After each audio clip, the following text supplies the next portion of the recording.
Halo semuanya, kali ini kami melakukan pengembangan media pembelajaran berbasis video animasi berbantuan aplikasi Powtoon pada kalkulus integral. Berikut ini daftar tim peneliti dosen dan mahasiswa yang terlibat dalam pengembangan media ini. Berikut ini terlampir capaian pembelajaran mata kuliah atau CPMK dan sub-CPMK. Ini adalah daftar materi dan submateri yang akan dipelajari. Untuk pertemuan kedua, kita akan membahas integral tertentu.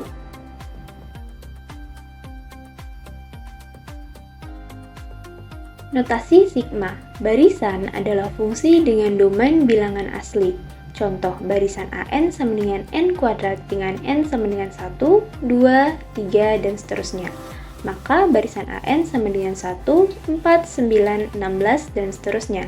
Hal ini dapat kita tuliskan menggunakan notasi sigma, seperti sigma I sama dengan 1 hingga N, AI sama dengan A1 tambah A2 tambah seterusnya hingga tambah AN. Lalu di sini juga kita dapat menggunakan notasi sigma untuk pecahan dan konstanta. Misalnya dalam bentuk pecahan dapat kita tuliskan sigma J sama dengan 1 hingga N, 1 per J sama dengan 1 ditambah 1 per 2 ditambah seterusnya hingga ditambah 1 per N. Begitupun dengan konstanta. Lalu di sini juga ada sifat-sifat notasi sigma, di mana di sini ada teorema A mengenai linearity of sigma. Lalu di sini terdapat beberapa contoh. Contoh yang pertama, nah pada solusinya kita dapat menggunakan sifat-sifat notasi sigma yang telah kita pelajari tadi, maka didapatkan hasilnya adalah 487.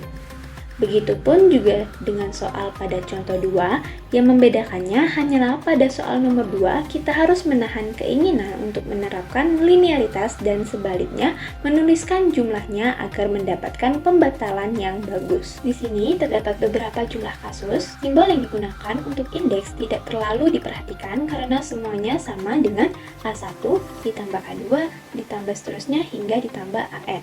Hal ini biasanya disebut dengan dummy index. Lalu, untuk beberapa rumus penjumlahan khusus, ketika menemukan area dari daerah-daerah tersebut, kita sering perlu mempertimbangkan jumlah n bilangan bulat positif pertama, serta jumlah kuadrat kulus, dan seterusnya.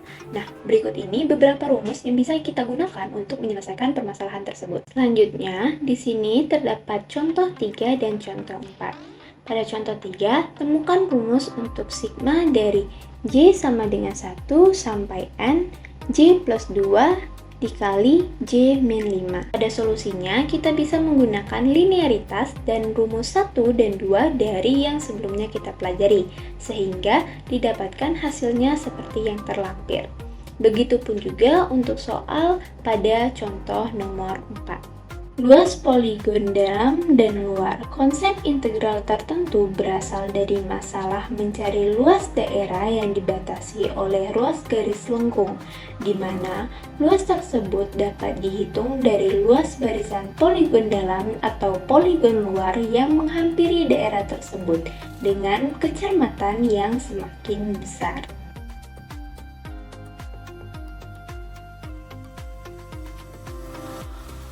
Contohnya, sini ada A lingkaran sama dengan A PN sama dengan ATN. PN barisan poligon dalam, sedangkan TN adalah barisan poligon luar.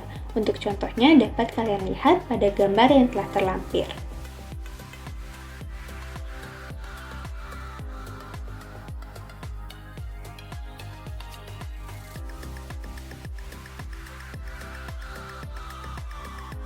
Luas menurut poligon dalam.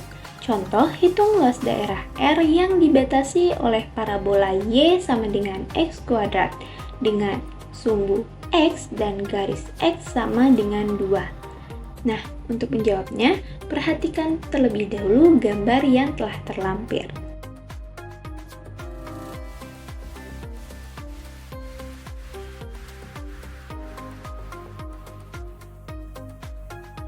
Partisikan selang 0,2 menjadi n selang bagian yang sama panjang dengan panjang delta X sama dengan 2 per n, sehingga didapatkan XI sama dengan I dikali 2 per n. Nah, kita bisa menggunakan rumus luas menurut poligon dalam sehingga didapatkan luas daerah R sama dengan 8/3 satuan luas.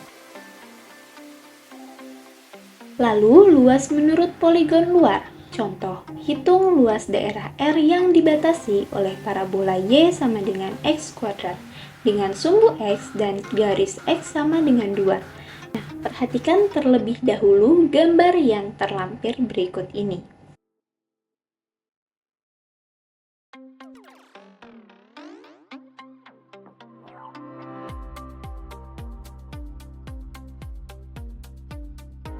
Partisikan selang 0,2 menjadi n selang bagian yang sama panjang dengan panjang delta X sama dengan 2/n, sehingga didapatkan XI sama dengan I dikali 2/n.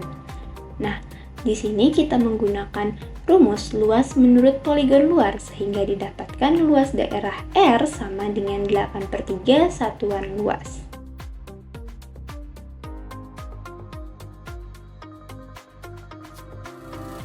Definisi integral tertentu, misalkan f terdefinisi pada selang a, b. Bagi a, b menjadi n selang bagian xi-1, xi dengan lebar delta x sama dengan b min a per n, dan pilih titik sampel bar xi anggota xi-1, xi. Bentuk jumlah Riemann seperti yang terlampir, maka integral tertentu f dari a ke b diberikan oleh seperti yang terlampir.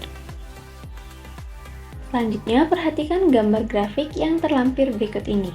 Nah, jumlah Riemann diartikan sebagai jumlah aljabar luas dengan rumus sigma I sama dengan 1 hingga 6 F bar XI delta XI sama dengan A1 ditambah A2 tambah A3 tambah A4 tambah A5 tambah A6.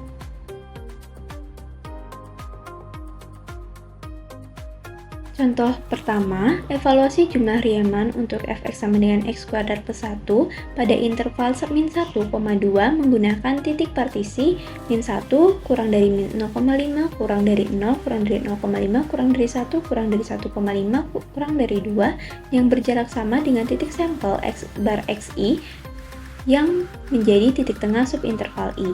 Nah, kita bisa menggunakan rumus pada grafik sebelumnya sehingga didapatkan hasilnya adalah 5,9375. Lalu di sini ada definisi integral pasti, misalkan f adalah suatu fungsi yang terdefinisi pada interval tertutup a, b. Jika limit p mendekati 0, sigma i sama dengan 1 hingga n, f bar xi delta xi ada, maka kita katakan f yang dapat diintegralkan pada a, b. Nah, hal ini disebut dengan integral tertentu. Nah, rumusnya dapat kita lihat pada lampiran berikut ini. Lalu di sini ada integral fungsi trigonometri pada teorema A mengenai integrability. Jika f dibatasi pada a, b dan jika kontinu di sana kecuali pada sejumlah titik yang terbatas, maka f dapat diintegralkan pada a, b. Secara khusus, jika f kontinu pada seluruh interval a, b, maka f dapat diintegralkan pada a, b. Nah, untuk contohnya, kalian dapat lihat pada contoh 3. Lalu di sini ada teorema B. Jika f dapat diintegralkan pada suatu interval yang memuat titik-titik a, b, dan c, maka integral a hingga c fx dx sama dengan integral a hingga b fx dx ditambah integral b hingga c fx dx. Tidak peduli berapapun orde a, b, dan c. Contohnya seperti yang pada terlampir berikut ini. Teorema dasar kalkulus. Teorema dasar kalkulus pertama, misalkan f kontinu pada selang tertutup a, b dan x sebagai sebuah titik pada a, b, maka dE per dx integral a hingga x ft dt sama dengan fx.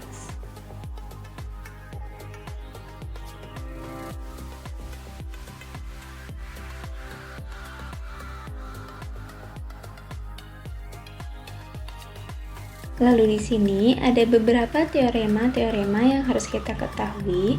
Di sini ada teorema B mengenai comparison property lalu ada teorema C mengenai boundedness property, lalu ada teorema D mengenai linearity of the definite integral. Nah, kita bisa menggunakan teorema-teorema ini dalam mengerjakan teorema dasar kalkulus. Nah, di sini ada beberapa contoh soal. Nah, pada contoh soal pertama, kita bisa menggunakan teorema pertama dasar kalkulus untuk menyelesaikannya sehingga didapatkan hasilnya adalah X pangkat 3. Lalu, untuk contoh kedua, kita juga bisa menggunakan teorema dasar kalkulus untuk menyelesaikannya sehingga didapatkan hasilnya adalah X pangkat 3 per 2 per akar X kuadrat tambah 17. Begitupun juga contoh nomor 3. Nah, di sini ada teorema dasar kalkulus kedua, misalkan F kontinu pada selang A, B, dan anggaplah F sembarang anti turunan F pada A, B. Jadi, integral A hingga B, fx dx sama dengan fb dikurang fa. Nah, contohnya seperti yang terlampir. Lalu juga ada sifat perbandingan jika f dan g terintegrasikan pada A, B, dan jika gx kurang dari fx untuk semua x dalam A, B, maka seperti yang terlampir. Lalu di sini ada sifat keterbatasan jika f terintegrasikan pada selang A, B, dan m kurang dari sama dengan fx kurang dari m untuk semua x dalam A, B, maka seperti yang terlampir. Lalu di sini juga ada sifat linear, andaikan bahwa f dan g terintegralkan pada A, B dan bahwa k konstanta, maka kf dan f plus g terintegrasikan dan terdapat 3 formula yang terbentuk. Nah, di sini ada contohnya, contoh pertama dan contoh kedua. Nah, pada contoh pertama itu didapatkan hasilnya adalah min 12 dan contoh yang kedua didapatkan hasilnya adalah 2 per 3 dikali 20 pangkat 3 per 2. Nah, ini menggunakan sifat-sifat keterbatasan dalam penyelesaiannya.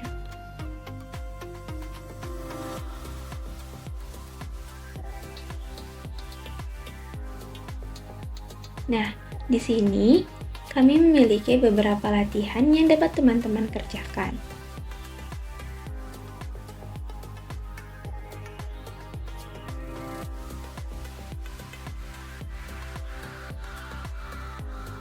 Terima kasih.